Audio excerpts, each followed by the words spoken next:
और अब रुक करते हैं अगली खबर का। पहलगाम हमले के बाद एहतियात के तौर पर कई नागरिक उड़ानों को रद्द किया गया था, लेकिन अब जम्मू कश्मीर में हालात सामान्य होने के बाद एक बार फिर से नागरिक उड़ान सेवाओं को बहाल किया जा रहा है। लखनऊ से श्रीनगर के बीच सीधी उड़ान सेवा को मई के अंत में फिर से शुरू करने की तैयारी भी की जा रही है। बता दें आपको कि उत्तर प्रदेश के अमौसी एयरपोर्ट से श्रीनगर के लिए इंडिगो की फ्लाइट सेवा थी, जिसे आतंकी हमले के बाद बंद कर दिया गया था, लेकिन अब इसे फिर से शुरू करने की तैयारी हो रही है। तो लगातार तमाम जो काम है वो फिर से सुचारू रूप से चल रहे हैं।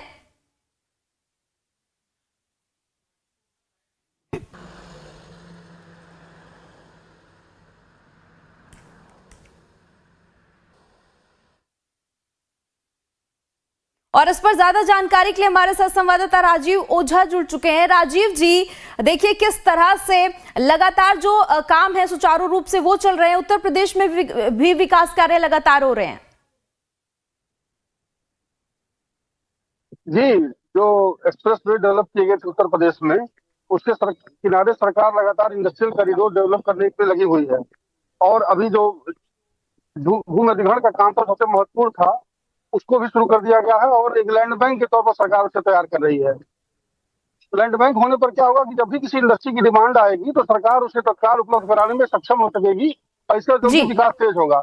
आपको याद होगा, समाजवादी पार्टी के शासन में पहली बार जो लखनऊ आगरा एक्सप्रेस वे बना था, उसके बाद से सरकार 5 और बना चुकी है, जिसमें Gorakhpur Varanasi link express way भी है जो पूर्वांचल से जोड़ा गया है। इसी तरह बुंदेलखंड एक्सप्रेस वे भी है और गंगा एक्सप्रेस वे भी बन रहा है।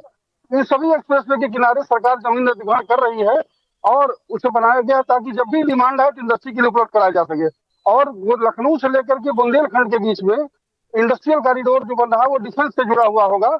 और आपने सुना होगा कुछ दिन पहले ही ब्रह्मोस मिसाइल की यूनिट की स्थापना हुई है, जिसका निर्माण कार्य भी शुरू कर दिया गया है। जी बिल्कुल राजीव, लखनऊ से श्रीनगर के बीच भी सीधी उड़ान सेवा को मई के अंत तक शुरू किया जाएगा। किस तरह से रिएक्शन मिल रहे हैं इसको लेकर और क्या कुछ जानकारी है? जी देखिए, इससे नागरिकों में काफी उत्साह है और पहलगाम आतंकी हमले के बाद इसे बंद कर दिया गया था। अब इसे दोबारा शुरू करने की तैयारी है। जो प्राइवेट कंपनियां हैं जो हवाई सेवा का संचालन करती हैं, उन्हें सरकार ने ऑफर किया था जब स्थितियां सामान्य हो गई हैं और उड़ान सेवा शुरू की जा सकती है, उसकी तैयारी शुरू कर दी गई है। इस महीने के अंत तक ये सेवाएं शुरू हो जाएंगी और श्रीनगर के साथ साथ चंडीगढ़ की भी हवाई सेवा थी, वो भी साथ में शुरू की जा रही है। ये एक बड़ी उपलब्धि है और लोगों को इसका इंतजार था कि ताकि लगे भी कि हालात अब सामान्य हो गए हैं और युद्ध की स्थितियां अब नहीं है। जी बिल्कुल राजीव, बहुत बहुत शुक्रिया आपका तमाम जानकारी के लिए, हमारे साथ जुड़ने के लिए। तो लगातार उत्तर प्रदेश सरकार